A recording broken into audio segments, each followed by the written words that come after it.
Votre journal de la fin de journée, c'est Europe Soir.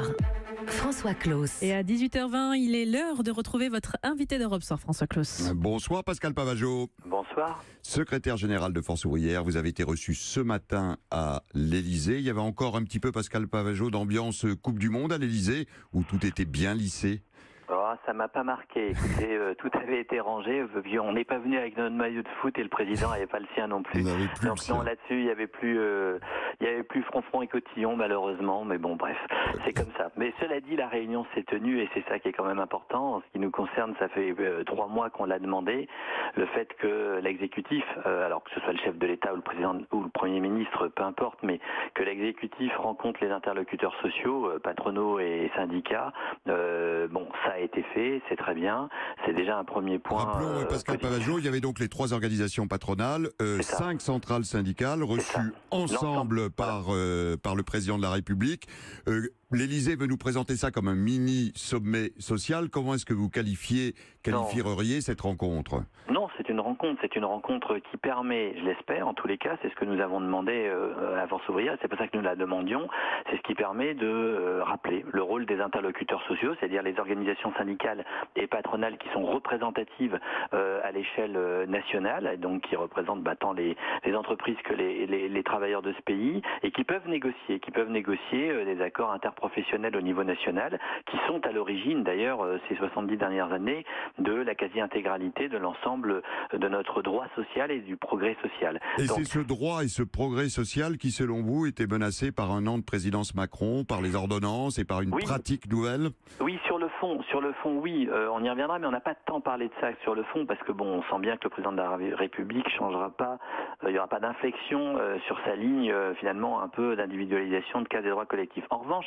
sur la méthode, j'espère, on verra, en tous les cas c'est l'annonce qu'il a faite, de revenir, si vous voulez, à l'échange avec les interlocuteurs sociaux. Bref, dans notre démocratie sociale... C'est une forme de mea culpa de sa part de dire ça, je ne l'ai pas fait suffisamment vite.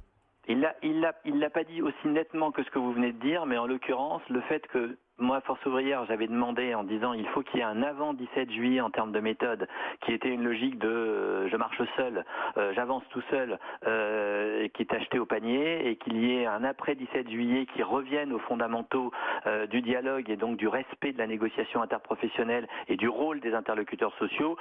Il a plus ou moins, il s'est clairement engagé à ce que ce retour à cette démocratie sociale se fasse. Donc je ne sais pas si c'est un mea culpa, mais en tous les cas, de ce point de vue-là, j'espère, on verra si ça se concrétise. Voilà. Un engagement qui n'est pas, septembre, ça redevienne normal. Ouais. Qui n'est pas anodin pour vous, d'autant plus que les échéances sociales qui arrivent s'annoncent absolument capitales. Il va s'agir du fameux plan pauvreté qui a été en partie retardé, de la réforme de l'assurance chômage et de la réforme des retraites.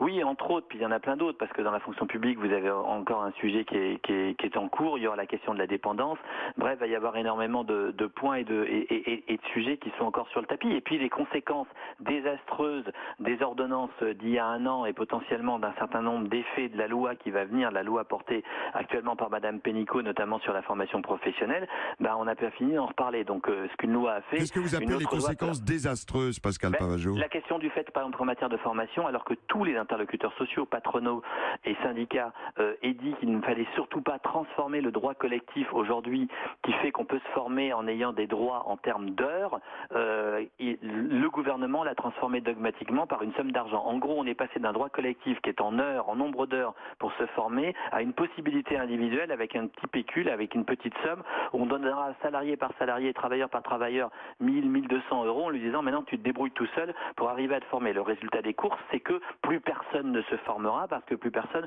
ne sera en capacité de le faire, et en plus c'est un transfert de responsabilité tant du collectif que de l'employeur vers l'individu en disant finalement prends tes 1000 euros et débrouille-toi tout seul. Question d'Anne-Laure Jumet du service économique social d'Europe 1 pour vous, Pascal Pavageau. Pascal Pavageau, vous étiez quand même tout à l'heure plutôt conciliant, peut-être étonnamment conciliant pourrait-on dire. Il y a un avant et un après 17 juillet, c'est ce que vous avez dit. Est-ce que ça veut dire que la grève que vous aviez prévue fin septembre, début octobre n'est plus à l'ordre du jour ?